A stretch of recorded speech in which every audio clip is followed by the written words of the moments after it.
Well, hello once again from David DeLima, speaking to you today about events in Israel on the 13th of August. Tisha B'Av, it was called, a national day of lamentation and remembering the destruction of the first and second temples in Jerusalem. And on that very day this week, there was a 5.2 magnitude earthquake.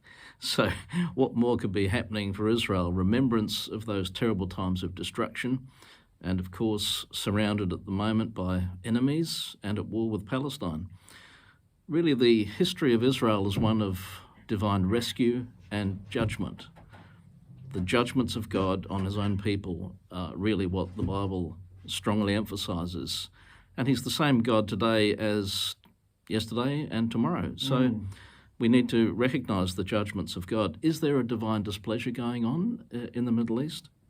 Interestingly, the book of Isaiah, chapter 29, is most instructive on this matter and speaking so powerfully about God's judgment against Jerusalem and referencing an earthquake also. Jesus quoted from that chapter as well in Matthew 24. "You will hear of wars and rumours of wars, but see to it that you are not alarmed. Such things must happen, but the end is still to come. Nation will rise against nation and kingdom against kingdom. There will be famines and earthquakes in various places. All these are the beginning of birth pains." Now, does Israel have a right to defend itself? Certainly. There is such a thing as a just war, and it must be waged by proper means, of course, and this again is referenced for us in Scripture. There's a prophet about which we know very little. His name is Oded, and he's in the book of 2 Chronicles chapter 28, let me read to you from that remarkable passage. "A prophet of the Lord named Oded was there, and he went out to meet the victorious army of God's people, but he said to them, 'You have slaughtered in a rage that reaches to heaven.'" So you see there, we must have restraint even in warfare. So that's a huge challenge for Israel currently. When President Lincoln became president, one of his supporters said to him, "Mr. Lincoln, you're president now, you can destroy your enemies." He replied simply, "Do I not destroy my enemies when I make them my friends?"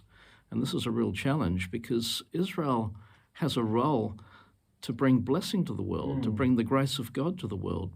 And in Jeremiah 29 verse 7, the instructions to God's people who were in exile in Babylon was to seek the shalom of the city. They were instructed to do that because, of course, that's precisely what they weren't doing, and they'd rather hang up their harps and not sing the songs of Zion. But their challenge was to sing the songs of Zion in a strange land and to seek the shalom of the city. Literally, we might say, to bring Jerusalem to Babylon. That's the challenge facing Israel. It's to bring heaven to earth, the heavenly experience. Jesus taught us to pray, "Thy kingdom come on earth as it is in heaven."